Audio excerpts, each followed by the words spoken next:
Selamat pagi anak-anak. Selamat bertemu kembali. Pertemuan kali ini kalian akan belajar bersama saya. Perkenalkan, saya Apriana Tebai. Asal saya dari Papua.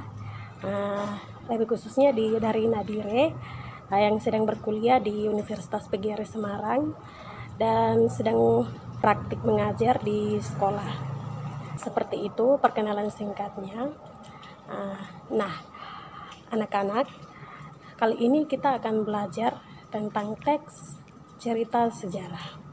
Ini adalah salah satu contoh teks cerita sejarah. Teman-teman atau anak-anak boleh membaca di layar di sebelah ya. Nah, anak-anak, jika kita berbicara tentang pengertian dari teks cerita sejarah itu dapat diartikan sebagai sebuah teks yang menjelaskan dan menceritakan tentang fakta dan kejadian-kejadian masa lalu yang mempunyai nilai yang penting untuk diketahui pada generasi mendatang. Berikutnya kita akan lanjut dengan ciri-ciri teks sejarah. Jadi yang pertama, disajikan secara kronologis. Yang kedua, yang sering menggunakan konjungsi temporal. Dan yang ketiga, berisi berupa fakta. Berikutnya adalah struktur teks cerita sejarah. Struktur teks cerita sejarah terdiri dari 3 bagian, yaitu yang pertama orientasi, yang kedua insiden atau urutan kejadian, dan yang ketiga reorientasi. Nah, yang pertama adalah orientasi. Pada bagian ini penulis akan menceritakan atau memperkenalkan semua yang berkaitan latar belakang dari sebuah cerita teks tersebut. Nah, yang kedua adalah urutan kejadian.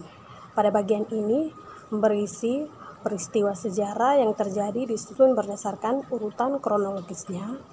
Dan yang ketiga adalah bagian akhir.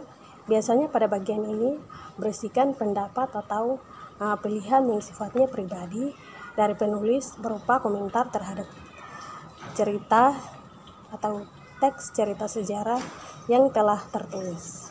Berikutnya adalah unsur-unsur teks cerita sejarah. Adapun unsur intrinsik dan unsur ekstrinsik. Anak-anak boleh membacanya sendiri, unsur intrinsik dan ekstrinsik ya.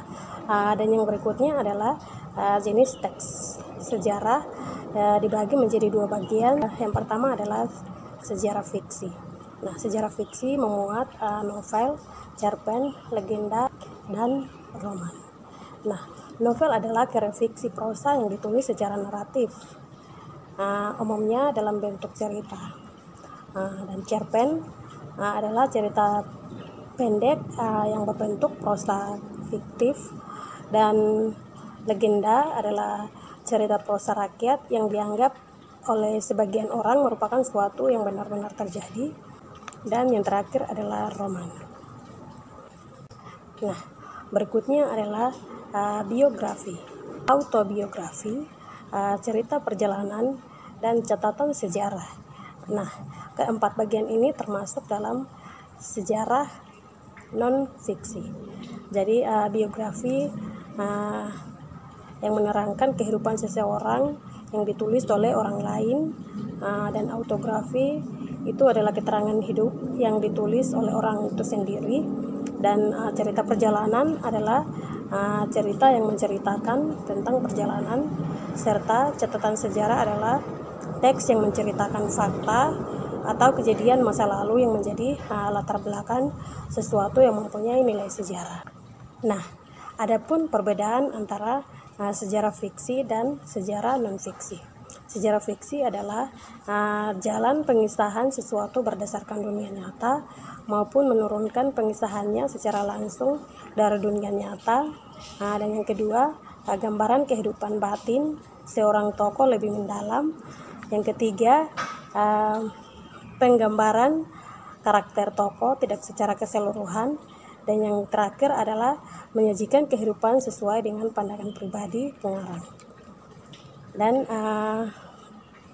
sejarah non-fiksi disusun berdasarkan data atau fakta yang objektif.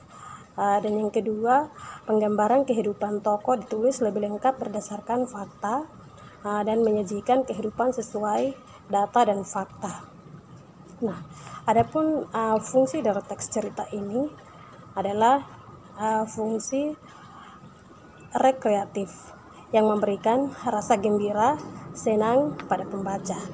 Yang kedua, fungsi inspiratif yang memberikan inspirasi, imajinasi, dan kreativitas untuk berlangsungnya rasa bangga dan bernegara untuk lebih baik lagi.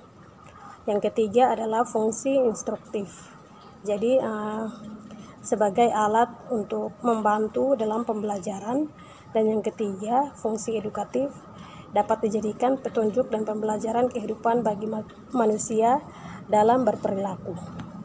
Begitu teman-teman sekalian, terima kasih. Pertemuan kali ini mungkin akan sampai di sini dan kita akan berjumpa pada minggu depan.